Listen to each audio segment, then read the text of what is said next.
नमस्कार मित्रांनो, स्वागत आहे आपल्या सर्वांचं मनपूर्वक पुन्हा एकदा आपल्या या युट्यूब चॅनलमध्ये.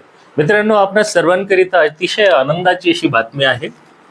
याचं कारण असं की आता राज्यामध्ये होणार आहे 1700 जागांकरिता तलाठी भरती.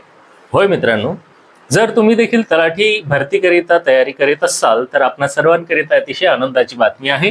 कारण आता नुकतीच अशी बातमी आलेली आहे की लवकरच या 1700 जागांची पदभरती तलाठी या पदाकरिता होणार आहे. पण यामध्ये एक गोष्ट आपल्याला या ठिकाणी विचार करण्यासारखी आहे की नेमकी तलाठीची जी परीक्षा होणार आहे ही परीक्षा कोणामार्फत घेतली जाणार आहे. अतिशय निर्णायक ठरणार आहे हा मुद्दा.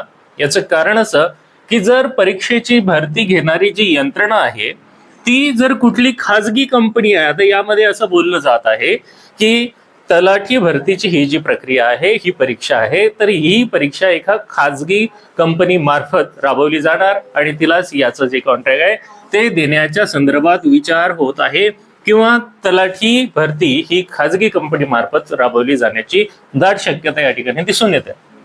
याच्या अगोदर असं बोललं जात होतं की तलाठी ही जी परीक्षा आहे ही एमपीएससीच्या मार्फत होणार आहे.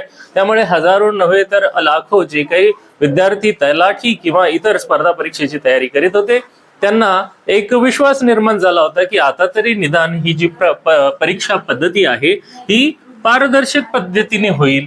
त्यामुळे जे काही आपली ही आहे सिलेक्शनची प्रक्रिया आहे, ही सिलेक्शनची प्रक्रिया ही कुठल्याही प्रकारे मानवी हस्तक्षेपाच्या किंवा इतर गैरप्रकाराने होणार नाही. त्यामुळे जर पारदर्शक पद्धतीने भरती करायची आहे तर त्यासाठी ही परीक्षा एमपीएससी मार्फत राबवण्यात यावी अशी बऱ्याच मित्रांची विद्यार्थ्यांची मागणी होती. परंतु आता ही परीक्षा एमपीएससी मार्फत घेतली जाणार नाही किंवा टीसीएस मार्फत ही परीक्षा घेतली जाणार आहे का, तर या संदर्भात आपल्याला निश्चितपणे सध्या तरी सांगता येणार नाही. पण एमपीएससी मार्फत ही परीक्षा या ठिकाणी निश्चितपणेच घेतली जाणार नाही. मग याचं नुकसान काय होणार आहे बघा. काय की खाजगी कंपनीच्या मार्फत ज्या वेळेस मागच्या वेळेस परीक्षा झाली होती तर त्यावेळेस विद्यार्थ्यांनी परीक्षेचे जे केंद्र निवडले होते, परंतु ऐन वेळेला त्यांना भलत्याच दूरच्या केंद्राचं जे काही सेंटर होतं, परीक्षा केंद्र होतं, ते मिळालं होतं म्हणून त्यांची वेळेवर गोंधळ उडाला. त्यांना त्या परीक्षा केंद्रापर्यंत जाण्या येण्याच्या अडचणी निर्माण झाल्या. अनेक विद्यार्थ्यांना परीक्षा केंद्रामध्ये आत न येऊ देता परीक्षेला मुकावं लागलं. मग अशा प्रकारची जर गैरसोय विद्यार्थ्यांची होत असेल तर त्या गैरसोयीला जबाबदार कोण? कारण हे जे नियोजन आहे हे अतिशय पद्धतशीर आणि पारदर्शकपणे जर नियोजन करायचं असेल तर राज्यामध्ये महाराष्ट्र राज्य परीक्षा परिषद, ज्याला आपण एमपीएससी असं म्हणतो, तर या परीक्षेच्या साठी जर एमपीएससीच्या मार्फत ही परीक्षा जर राबवली गेली असती तर या बाबतीत मात्र अशा कुठल्याच प्रकारची भीती विद्यार्थ्यांच्या मनामध्ये आलीच नसती.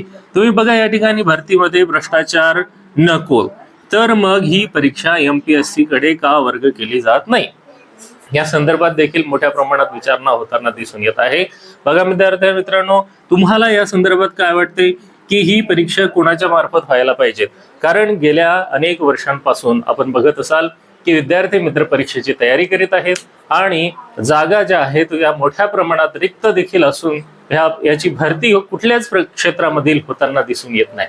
मग आता जी भरती प्रक्रिया होणार आहे ती ट्रान्सपरंट पद्धतीने झाली पाहिजे, करप्शन फ्री एक्झामिनेशन्स व्हायला पाहिजेत.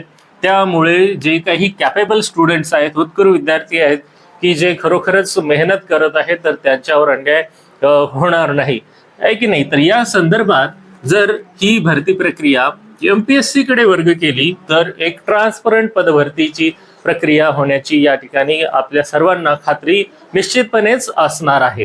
तुम्हाला या संदर्भात काय वाटते की ही परीक्षा कोणी राबवली पाहिजे? आणि जर ही परीक्षा एखाद्या खाजगी यंत्रणेकडे गेली तर त्याचे जे काही ड्रॉबॅक्स असू शकतात त्या सर्व ड्रॉबॅक्सची जबाबदारी कोण घेणार, हा देखील एक मोठा प्रश्न निर्माण होण्याची शक्यता आहे. तुमच्या प्रतिक्रिया या व्हिडिओच्या कमेंट बॉक्समध्ये नक्की नोंदवा. आणि जर तुम्ही तलाठी परीक्षेची किंवा इतर स्पर्धा परीक्षेची तयारी करीत असाल तर आपल्या चॅनलला सबस्क्राईब करू शकता. चॅनलवर नवीन असाल तर आता चॅनलला सबस्क्राईब करा, बेल आयकॉनला प्रेस करा, नोटिफिकेशन बेलला ऑलवर सेट करा, जेणेकरून तुम्हाला असेच नवनवीन व्हिडिओज पुन्हा मिळत जातील. पुन्हा भेटूया नवीन व्हिडिओमध्ये नवीन माहितीसह. तोपर्यंत आपणा सर्वांना खूप खूप शुभेच्छा. व्हिडिओ शेवटपर्यंत बघितल्याबद्दल धन्यवाद.